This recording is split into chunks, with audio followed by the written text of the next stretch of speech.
Aleluia, aleluia, aleluia, aleluia, aleluia, aleluia, aleluia, aleluia. Maria, alegra-te, ó cheia de graça, o Senhor é contigo. Aleluia, aleluia, aleluia, aleluia, aleluia, aleluia, aleluia, aleluia.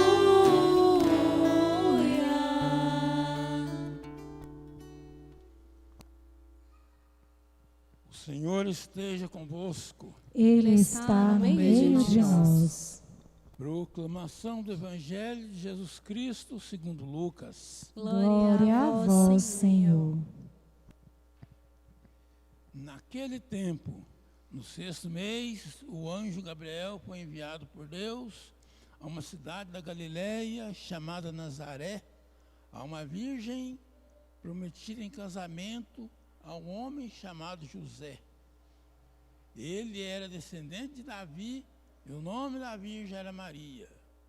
O anjo entrou onde ela estava e disse: Alegra-te, cheia de graça, o Senhor está contigo. Maria ficou perturbada com estas palavras e começou a pensar qual seria o significado da saudação. O anjo então disse-lhe: Não tenhas medo, Maria, porque encontraste graça diante de Deus. Eis que conceberás e darás à luz um filho, a quem porás o nome de Jesus. Ele será grande, será chamado Filho do Altíssimo, e o Senhor Deus lhe dará o trono de seu pai Davi. Ele reinará para sempre sobre os descendentes de Jacó, e o seu reino não terá fim. Maria perguntou ao anjo: Como acontecerá isto, se eu não conheço homem algum? O anjo respondeu: O Espírito virá sobre ti, e o poder do Altíssimo te cobrirá com sua sombra.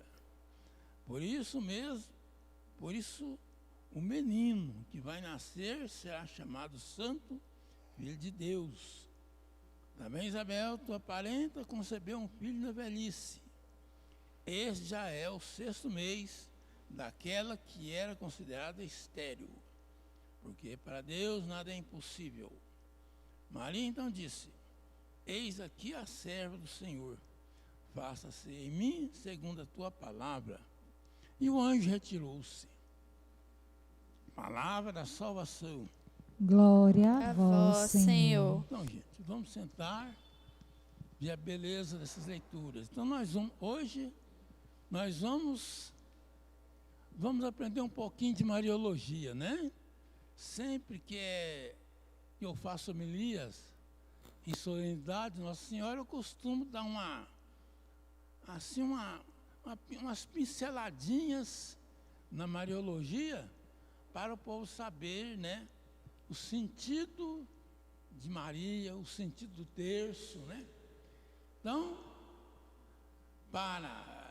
quando se entra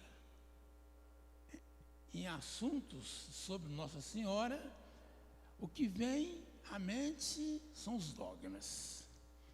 Então, Maria tem 4 dogmas, né? Dogma quer dizer verdade de fé tirada da Sagrada Escritura, né? Ou a igreja com o seu colégio, né? Que estuda a Bíblia, né? Homens estudiosos, bem informados, né? Eruditos na Bíblia, então, com a luz do Espírito Santo, então faz o estudo e coloca os dogmas. Então, o primeiro dogma é o dogma de hoje, Imaculada Conceição, né? Por que Imaculada Conceição? Conforme vimos aqui no pecado, na primeira leitura, o homem pecou e Deus teve que mandar preparar uma descendência e uma mulher, né, para reparar. Então, todos nós nascemos com o pecado original. Mas Nossa Senhora foi preservada, né, da mancha do pecado original, porque ela iria e foi ser mãe do seu filho, né? Então Deus preparou Nossa Senhora com muito cuidado, né? E a preservou da mancha do pecado original. Esse pecado nos leva à concupiscência, nos leva a fazer tantas besteiras no mundo. Então Nossa Senhora foi preservada da mancha do pecado original, né? É o dogma da Maria Imaculada, dogma lançado pelo Papa Pio IX, né? Não estou lembrado do século, né? Então, esse dogma explica os outros, né? Os dogmas são assim, um explica o outro. E o segundo dogma, qual que é?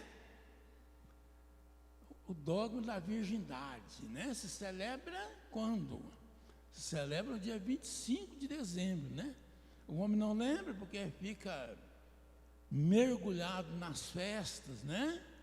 Nas bebidas, nas músicas, né? Nos pratos elevados, e não lembra que é o dia da virgindade, dogma da virgindade, né? 25 de dezembro. Então, qual é aí o que intriga aí, né? Os intelectuais, os racionalistas ficam intrigados, né? Como é que uma virgem vai ter um filho? Com todo respeito às mulheres, aqui presentes e às ausentes. Para a mulher ter um filho, ela tem que ter ato sexual, né? Mas com Maria não. Ela não teve relação nenhuma com São José. Então o filho nasceu sem que ela tivesse o pecado, sem contrair, né? Sem contrair o pecado. Então, se não tira a mancha de Maria, Jesus teria nascido com o pecado, né? Com a mancha do pecado quando nós nascemos. Então, Maria foi preservada, né? Dessa mancha. Então, é virgem antes do parto, durante o parto, depois do parto.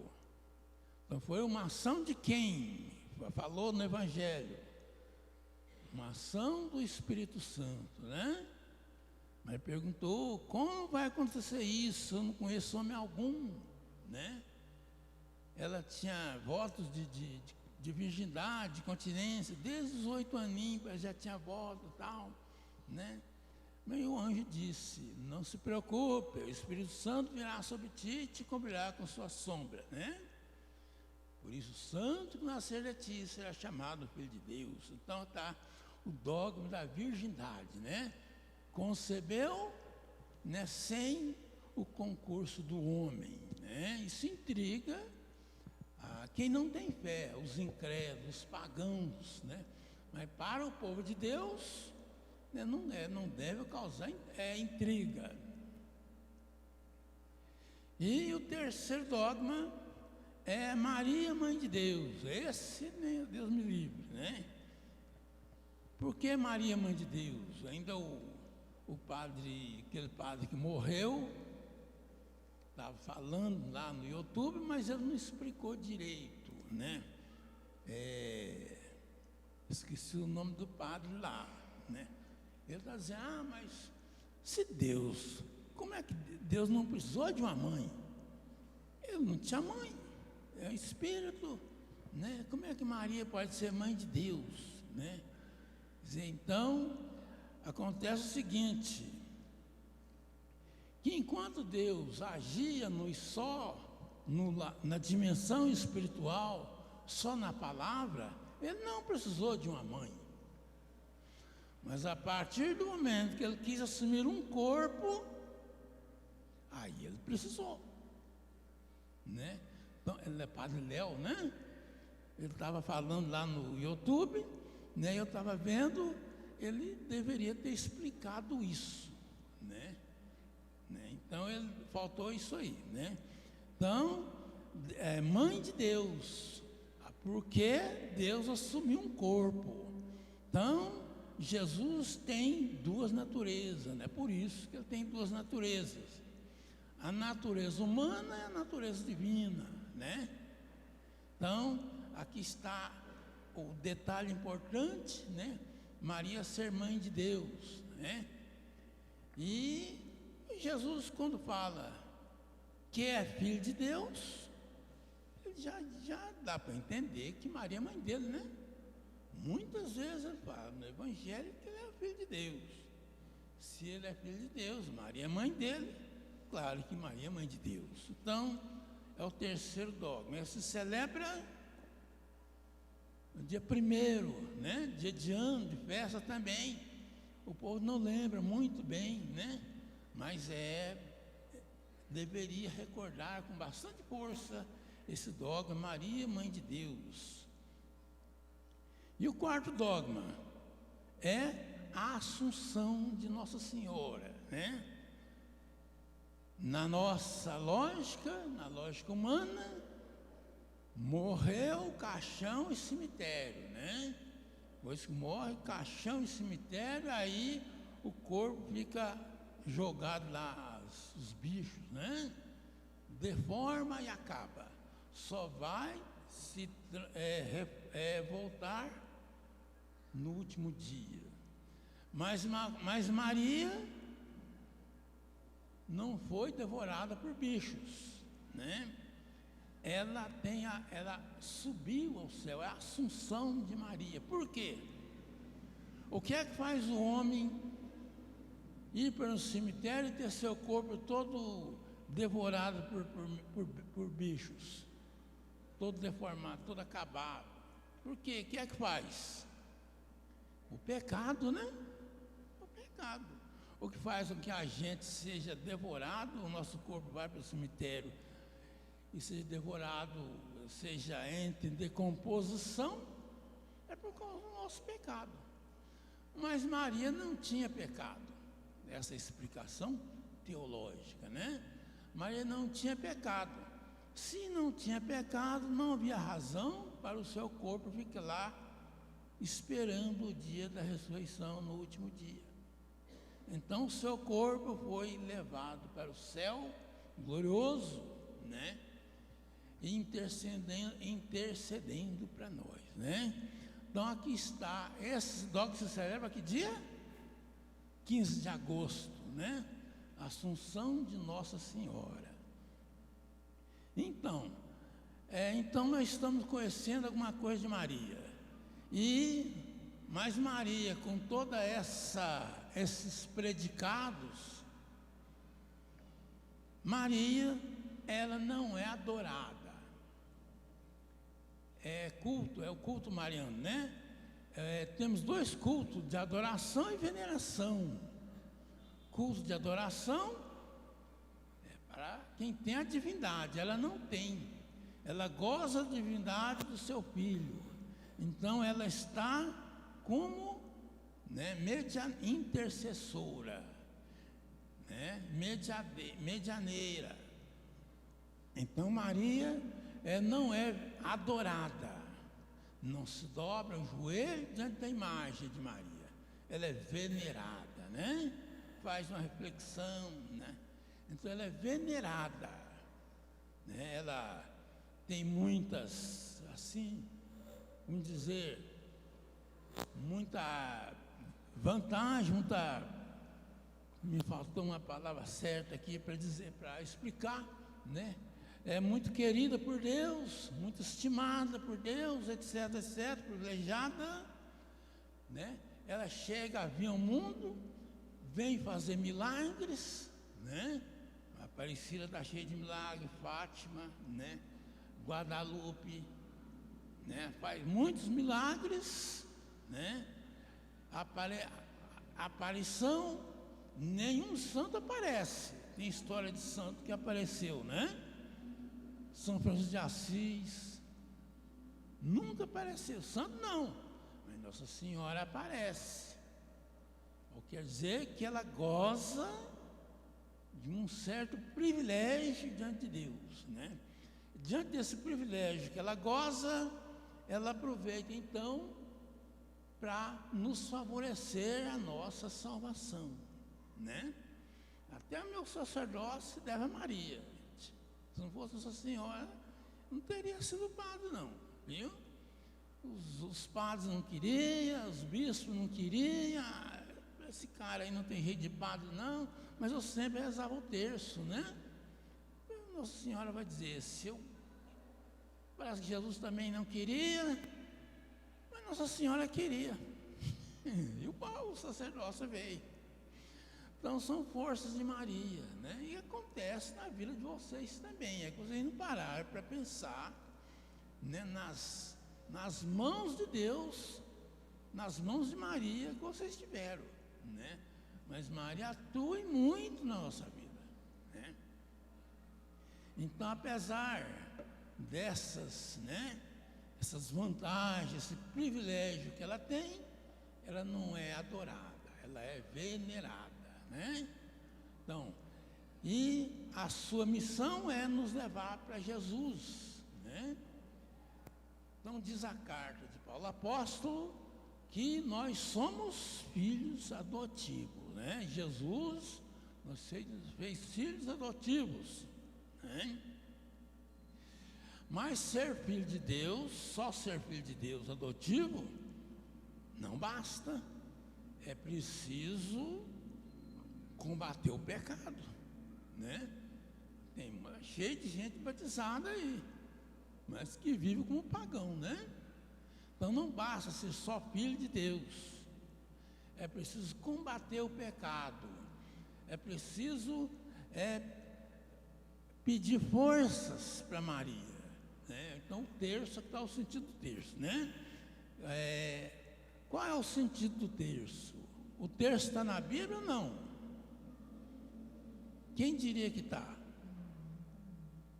Está na Bíblia ou não está? Está na Bíblia. Onde é que está na Bíblia? Né? Quer dizer, o que Nossa Senhora disse? De agora em diante, todas as gerações vão me chamar de bendita. Não é o que está lá na Ave Maria, não? Ave Maria, chega e tal, né? Todas as gerações. Passa uma geração, entra outra, né? Quer dizer, Maria é chamada de bendita, né? Então, isso significa o quê? Que ela nos leva para Jesus, né?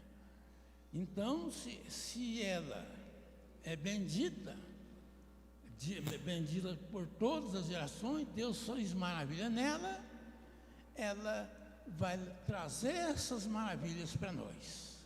Mas é preciso que a gente se comporte como realmente filho de Deus.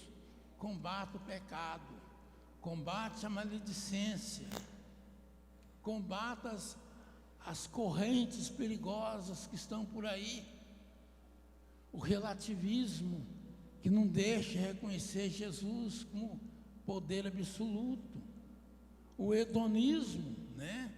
Os homens procuram a felicidade nos prazeres mundanos, e o individualismo, né? Perde o sentido do outro. A minha vida só tem sentido no outro. Sem o outro não tem sentido. Por quê? Aonde eu vou viver o perdão? No outro. Aonde eu vou viver a partilha? No outro. Aonde eu vou pedir ajuda? No outro. Quer dizer, o outro faz parte da minha vida. Seja rico, seja pobre, né? Então, não se pode, então, consagrar o individualismo como coisa legítima, que não é uma alienação. Então, o relativismo, que não deixa ver Jesus como Senhor.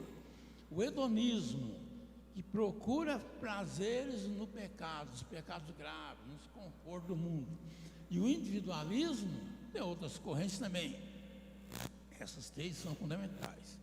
Então nós temos que combater isso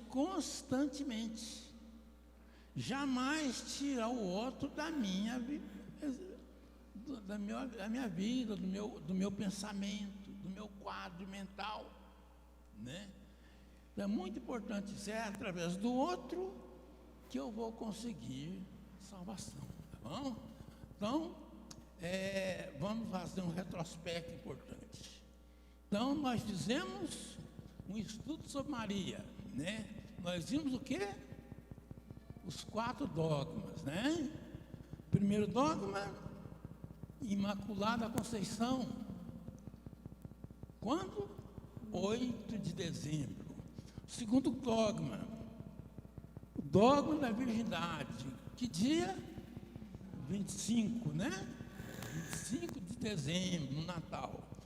E Maria, Mãe de Deus. Dogma de Maria, Mãe de Deus. Que dia? 1º de janeiro. E depois o 4º dogma, Assunção de Maria. Que dia? 15 de agosto, né? Pois não? Está falhando aqui? Eu já estou terminando. Bem. Então, Maria, então com todas esses predicados, né? Ela é venerada, ela não tem a divindade, ela goza da divindade de Jesus, né? Por isso, ela é venerada, não adorada, só se adora a Jesus, né? Ele tem a divindade, Maria goza da divindade de Jesus. E a seu papel na obra da salvação é interceder por nós, né? Nos levar a Jesus, tá bom, gente? Vamos ficar em pé e rezar o credo, né? Creio em Deus Pai,